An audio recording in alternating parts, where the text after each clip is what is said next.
Hello, everyone. Dr. Vicky here, speaking to you from the Seeds of Transformation horoscopes. We're going to be doing the sign of Virgo. That's Virgo Sun, Virgo Moon, Virgo Rising. December 2023. We have made it to December, folks, and it has been a wild ride. 2024 promises to be maybe even wilder. So, let's take a look at, before we get to the tarot, I'm going to be using the Light Seers deck for you guys. We'll take a look at the astrology. So let me pull that up. Okay. Oh, you think I'd remember how to do this every time, and every time I get confused. It's a terrible thing. All right. Let's see. Come on in. Apologize. I'm trying to. Okay, here we go. Slideshow.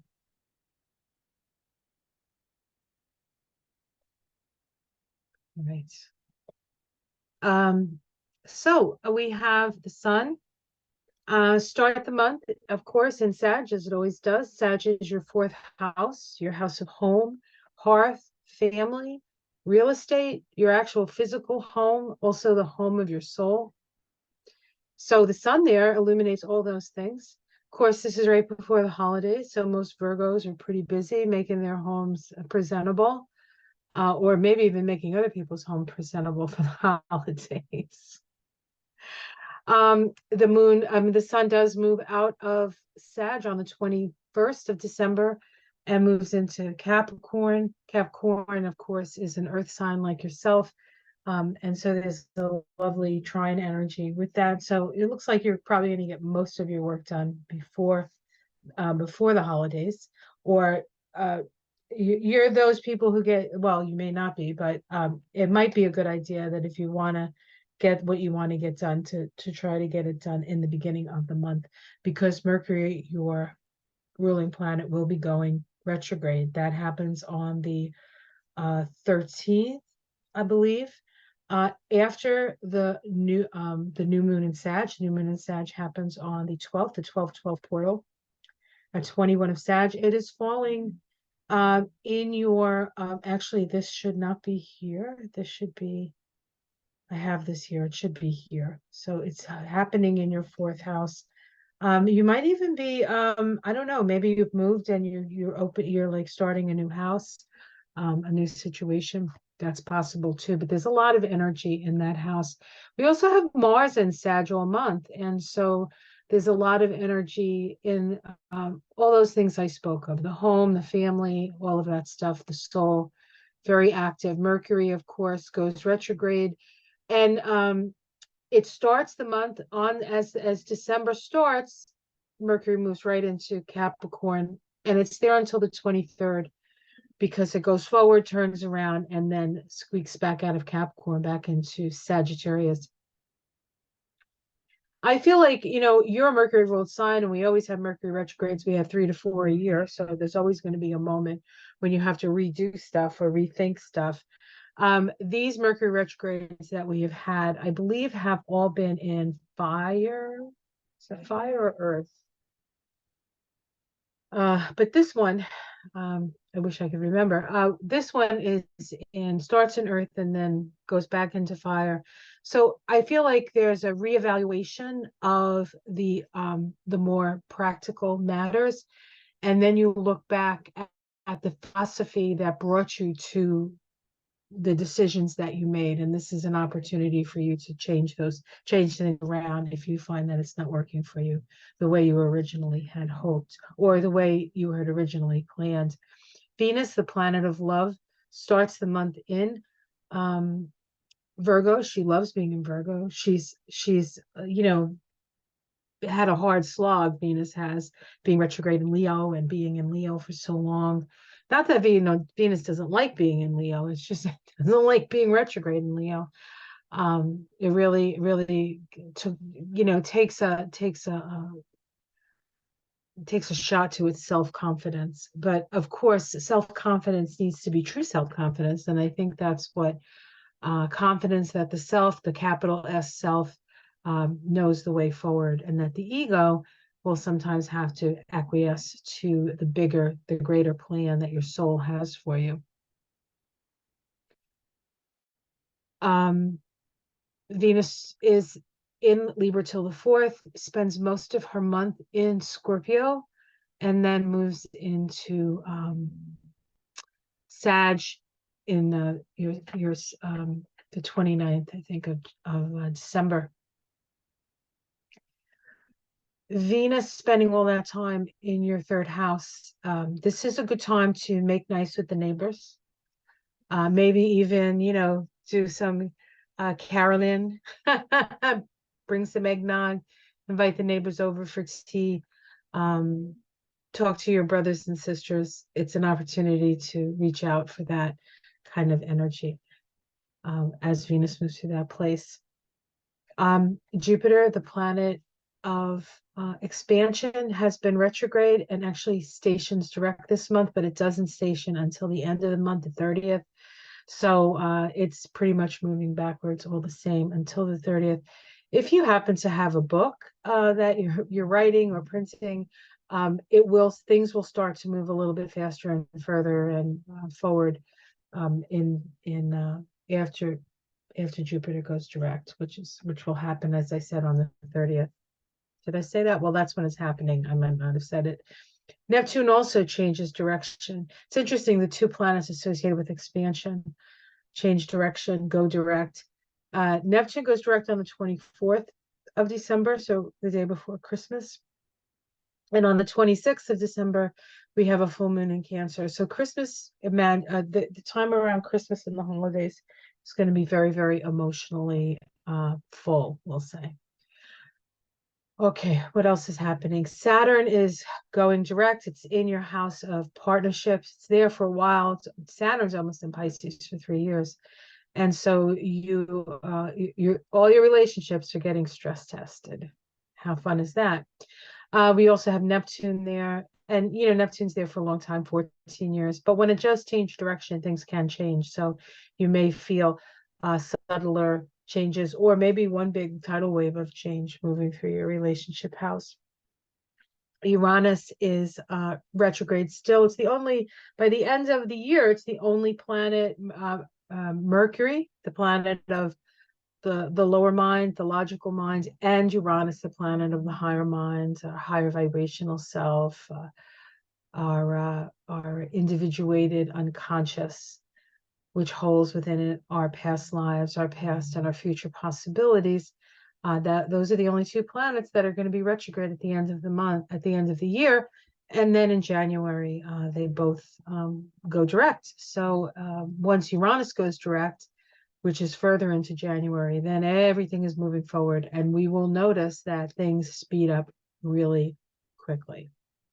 All right, as far as specifically for you, Virgo, I kind of just looked to see what's happening with Mercury. Of course, we know Mercury's retrograde, but Mercury also ingresses into Capricorn, makes a sextile to Saturn in Pisces. Mercury in Capricorn is disposited by Saturn anyway. And so this is a communication. It's a waning sextile, so it's an opportunity for progressive change. Then we have Mercury trine Jupiter, which again this is a really good time. Like, as a Virgo, you see what's wrong and you see what you have to implement to fix it. And this would be a time when those fixes can be implemented, as long as we stay open to the process. Then Mercury goes retrograde, which you're like, oh no. And then it trines Jupiter again. So you get more than one try to get it right with this energy. And then by the beginning of next year, things will start you'll probably see more of what is actually successfully been brought forth and successfully fixed, we'll call it. Mercury does ingress into Sag, as anyone who, in case there's a Sag out there with Mercury and Sag, Mercury likes details. Sag, not so much. So it's a little loose on the details once it moves into Sag. And then it will, Mercury will make and it's retrograde, So it's moving into Sag at the end of Sag, and then it squares Neptune because Neptune's at the end of Pisces. And we also have Mercury retrograde conjunct Mars happening fourth week. And then eventually Mercury will go direct. And I'm not sure if it's going to conjunct Mars again. What's Mars in? Mars, Sag. Won't be bad. It might actually, I don't know. I'll have to look. Maybe at the beginning of next year. It may do it. It may, make another conjunction. But this is starting. It's almost like, oh, I fixed that. Now we're starting a new plan. So, but that plan doesn't really get going until the end of the month. You'll probably be just kicking up after all the holidays, and you're just sort of trying to relax, and then you're thinking of what's the next project I have to get myself into. So, I don't know. Am I looking into a crystal ball, Virgo? Okay, so that's that. Let's take a look at the tarot. I'm using, as I said, the Light Seers deck. And okay, let's see what the Light Seer says. Busy time, busy time.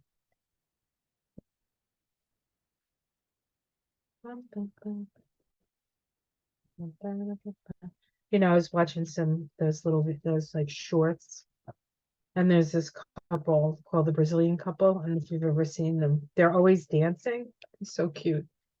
And she's pregnant now, so she's got a little belly. She's so cute. But they play that song all the time, and I can't get it out of my head. Dun, dun, dun, dun, dun, dun, dun, dun, dun, dun, dun. I don't even know the words.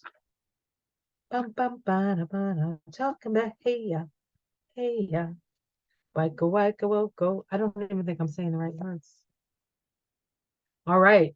We start with strength. Strength. You can. Yes, you can. You have the strength. This is an 8 vibration. This, in fact, is the vibration of 2024. So we get a little bit of a taste perhaps 2024 as we start. What's the challenge? Oh, everybody's fighting. Everybody's fighting. But the strength card says you need to utilize your higher self to overcome your lower nature. And that includes the need for fighting, which of course you may be getting over the need to fight, but people around you maybe are not. So there is some, but that 5 of Wands is also very creative. It has a very creative energy, so it's not all bad news. All right, well, we just you just had a grand illumination, did you not? Look at that. The tower, right at the root. You've been awakened, my dear. You have been awakened. Let's see what's in the past. Oh, you weren't too happy in the past. You were kind of dissatisfied, kind of bored. This can be divine discontent. But you were kind of like, that's one of the dangers of Virgo. Sometimes you get into a rut. I got to fix this. I got to fix this. I got to fix this. And then you just sort of get into that, well, somebody's got to do it, with no real like verve. And the verve has come. The verve is here, guys, in the sky. Look at you, Virgo, feeling the feels with the Queen of Cups. Yeah, this is super psychic energy, visualization, understanding the divine feminine, feeling the feels. The sun will come out this month. Actually, this month is a 19-1 vibration. The 12 of the monthly vibration and the 7 of the universal year vibration makes it a 19. So this month is illumination. The sun is out.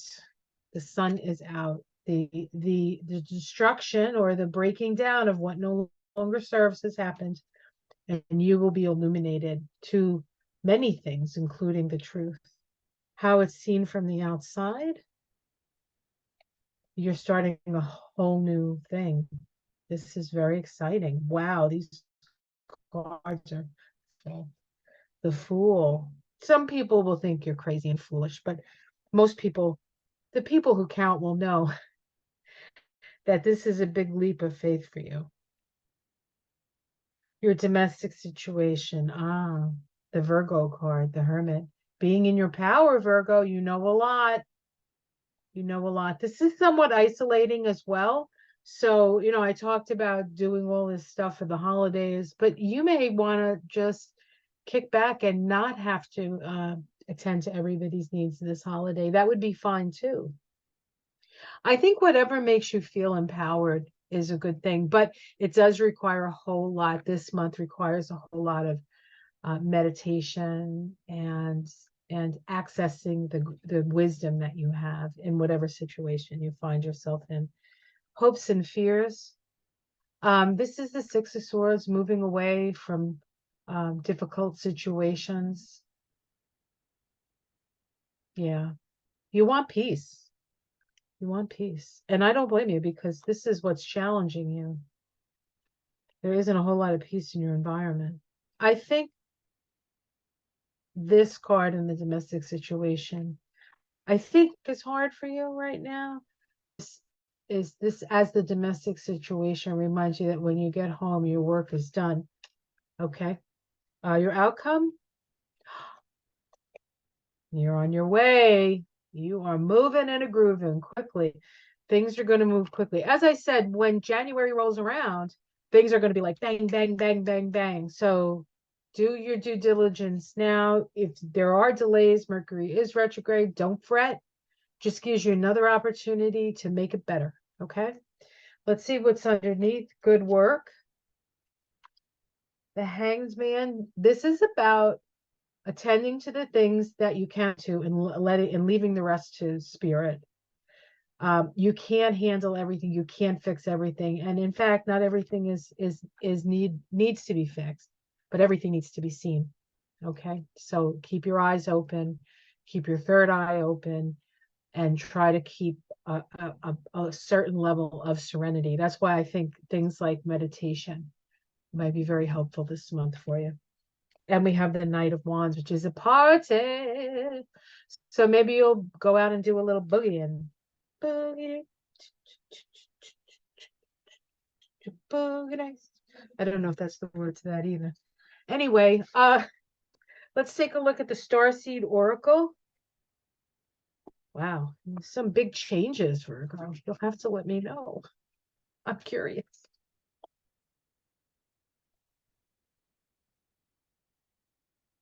I have a friend who's Virgo. I should give her a call.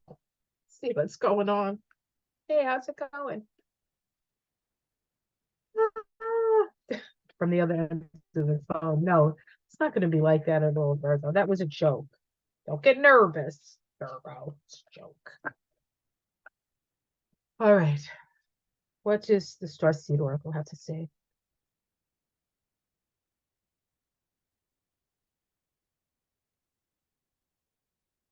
I have my cat sitting next to me, so I'm over here looking at him. Charlie. Hey, Charlie, how you doing? He's decided that this is the best place to sit. Like, he could sit anywhere else in the house, but I have like a small little desk by the window. This is where he must sit.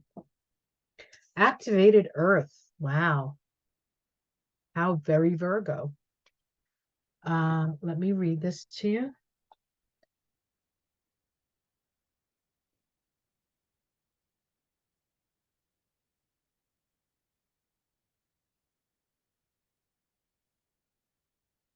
Ley lines are invisible pathways on the land along with energy, along with no.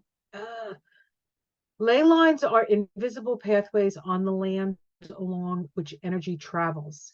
They can be sensed when we tune into them with our subtle senses, also known as spirit paths. They've been compared to meridian systems of the body used in Chinese medicine, and they link sacred sites, stone circles, burial mounds, and places of worship worldwide.